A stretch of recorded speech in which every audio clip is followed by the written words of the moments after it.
Ini kan Baradae yang mengakui bahwa dia yang menembak. Gitu. Walaupun kami tentu harus mencari lagi keterangan-keterangan dan bukti-bukti lain, apakah hanya dia sendiri? Itu pertanyaan. Selamat siang Tribuners, bersama saya Tria Wulandari. Inilah update berita terkini yang dilaporkan langsung reporter Tribun Network dari lapangan. Itu tim dari Mabes akan kemari dari balistik untuk menyampaikan hasil uji balistik mereka.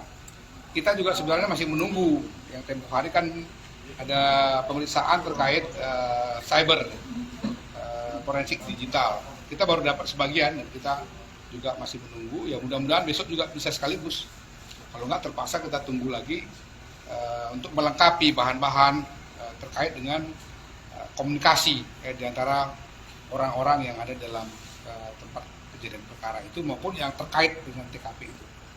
Status Baradae udah tersangka Pak, uji balistik masih dilakukan berarti? Oh iya, gini, tugas Komnas HAM ini ada dua, ya banyak orang perlu dikasih penjelasan. Pertama, sesuai dengan Undang-Undang 39 1999 itu melakukan penyelidikan pemantauan.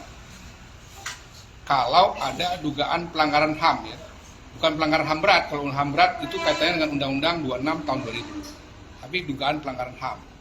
Nah, ada orang meninggal, ya kan? Ada orang yang dia mengadu bahwa dia mengalami pelecehan seksual. Jadi karena itu ada dugaan kan?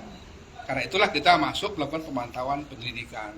Di samping itu kan ada dugaan penyiksaan, itu juga ada konvensi internasional tentang anti penyiksaan.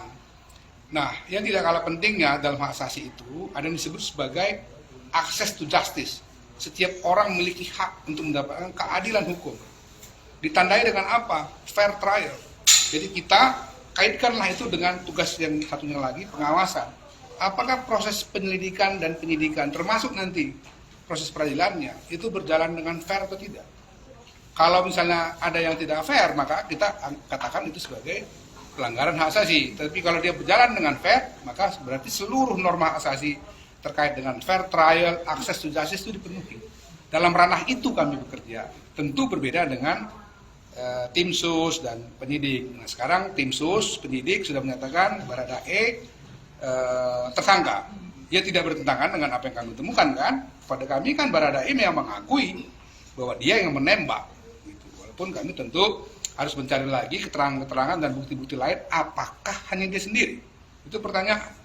Tapi sekarang dengan ditetapkan sebagai tersangka, ya menurut kami itu adalah wewenang dari penyidik dan kita tentu menghargai. Sejalan juga dengan temuan kami bahwa memang dia mengakui penembakan itu.